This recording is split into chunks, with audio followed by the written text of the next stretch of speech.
మీరు ఇంత big achievements సంపాదించారు కదా, సో అయితే ఒక టైంలో కూడా ఒక ఛానల్ వాళ్ళు మీ ఫేస్ పెడితే కనుక జనాలు చూడరని చెప్పేసి కూడా మిమ్మల్ని రిజెక్ట్ చేశారంట. అది మాత్రం నా లైఫ్లో అందరూ అనుకుంటారు పెద్ద అవమానంగా ఫీల్ అవుతారు, కానీ నేనైతే ఒక స్టెప్పింగ్ స్టోన్గా ఫీల్ అవుతున్నా. ఎందుకంటే యాక్చువల్ జరిగిన మాట వాస్తవం అండి. ఆ ఆర్ట్ని నమ్ముకొని నేను బెటర్ లైఫ్ కోసం, అంటే ఇంకొద్దిగా మనం ఈ టైంలో సెటిల్ అవ్వాలి లైఫ్లో అని చెప్పేసి మేము నెల్లూరు వచ్చాం. నెల్లూరులో ఉంటూ నెల్లూరులో ఓన్గా ఈవెంట్స్ స్టార్ట్ చేసాం అనమాట, కల్చరల్ ఈవెంట్స్. ఆ తర్వాత అక్కడ షోస్ చేస్తూ నెల్లూరులో మేము ఉండేవాళ్ళం. అప్పుడు నాకు వేరే ఒక ఛానల్లో ఒక షో వచ్చాము. ఆ షోలో మేము విన్నర్ అయిన తర్వాత మమ్మల్ని తీసుకొచ్చారు. అప్పుడు అన్నారనమాట, మీరు ఇక్కడికి వచ్చేస్తే మీరు ఎక్కడో దూరంగా ఉండి మీరు ఇక్కడికి వచ్చే లోపల మీ ఆపర్చునిటీస్ వేరే వాళ్ళకి వెళ్ళిపోతాయండి.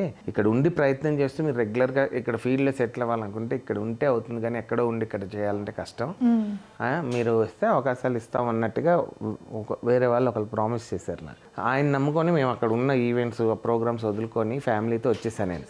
ఎందుకంటే ఇక్కడ మళ్ళీ నేను సింగిల్గా రూమ్ తీసుకుని నాకు ఇక్కడ రెంట్ అక్కడ రెంట్, ఇక్కడ నా మెయింటెనెన్స్ అక్కడ మెయింటెనెన్స్ అంటే డబల్ అయిపోతుంది. సో కాబట్టి కష్టమో నష్టం మనం ఒక దగ్గరికి వెళ్ళి ఉందాం అని చెప్పేసి ఫ్యామిలీని తీసుకుని వచ్చేసిన తర్వాత మమ్మల్ని పెడతామన్న ఒక సీరియల్, కామెడీ సీరియల్ ఒకటి స్టార్ట్ చేస్తున్నాం అని చెప్పి తీశారు. పైలట్ ఎపిసోడ్స్ చేయాలన్నారు. ఆ పైలట్ ఎపిసోడ్స్ కోసం అని 2 ఎపిసోడ్లు తీసిన తర్వాత అంతా బాగుంది, కానీ ఈయన కొద్దిగా నల్లగా అగ్లీగా చూడటానికి కొద్దిగా ఇబ్బందిగా ఉన్నాడు, కొద్ది స్క్రీన్ మీద కొడతా ఉన్నాడు. ఎందుకు వచ్చింది, ఆయన ఒక్కడిని రిజెక్ట్ చేసి మిగిలిన వాళ్ళతో మీరు మిగిలిన వాళ్ళని చూడండి అని చెప్పి ఆ ఛానల్ వాళ్ళు చెప్పారట. చెప్పిన తర్వాత వాళ్ళు నాతో అలా చెప్తే ఫీల్ అవుతాను నేను అని చెప్పేసి, సార్ మనది అవ్వలేదు, నేను ఇంకోటి నెక్స్ట్ టైం ఉంటే మళ్ళీ చెప్తాను, మీరు వెళ్ళరండి అని అన్నారు. ఇంకా నాతో పాటు పనిచేసే కొలీగ్స్ అందరూ, ఆ సీరియల్లో సెలెక్ట్ అయిన వాళ్ళందరూ నా ఫ్రెండ్స్ ఉన్నారు చాలామంది. వాళ్ళు నేను వెళ్ళిపోయిన తర్వాత మాట్లాడుకున్న విషయం ఏంటంటే, నాతో చెప్పడం ఏంటంటే, ఇలా అనుకొని నిన్ను రిజెక్ట్ చేశారట, నువ్వు ఆ స్క్రీన్ మీద బాగో అన్న విషయంతో నేను రిజెక్ట్ చేశారంట అని అన్నారు. అప్పుడు చాలా ఫీల్ అయ్యారు.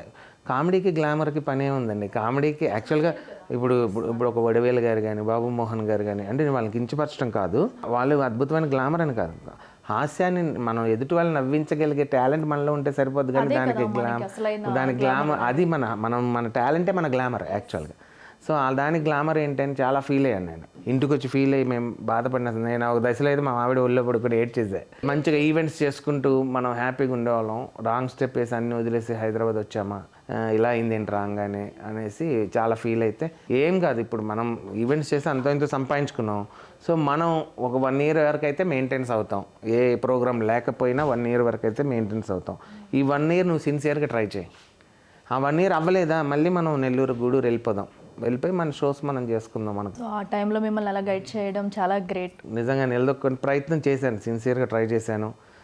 తర్వాత షోస్ కూడా నాకు మెయిన్ ఈవెంట్స్ నాకు ఫస్ట్ నుంచి కూడా అలవాటు, చెప్పాను కదా 32 years నుంచి నాది అదే ఫీల్డ్. సో ఒక ప్రోగ్రామ్కి వెళ్ళినప్పుడు అనుకోకుండా రాకెట్ రాఘవ్ గారు నన్ను ఆ షోలో చూశారు. ఆయన చూసి, మీరేంటి ఇలాగా అంటే ఇంత టాలెంట్ పెట్టుకుని ఇట్లా అయిపోయారేంటి సార్ అసలు ఇంత అంటే, ఒక షోలో వాళ్ళు జబర్దస్త్ నుంచి స్కిట్స్ చేయడానికి వచ్చారు, నేను మిమిక్రీ చేయడానికి వెళ్ళాను. ఓకే, అలాగా ఒక షోలో కలిసాం. ఒక 3 రోజులు కలిసి జర్నీ చేయాల్సి వచ్చింది, కంటిన్యూ షోస్ ఉండడం వల్ల. ఆ 3 రోజుల్లో నా మాట తీరు, నా మంచిదనం ఏం నచ్చిందో మరి ఆయన ఇంప్రెస్ అయ్యారు.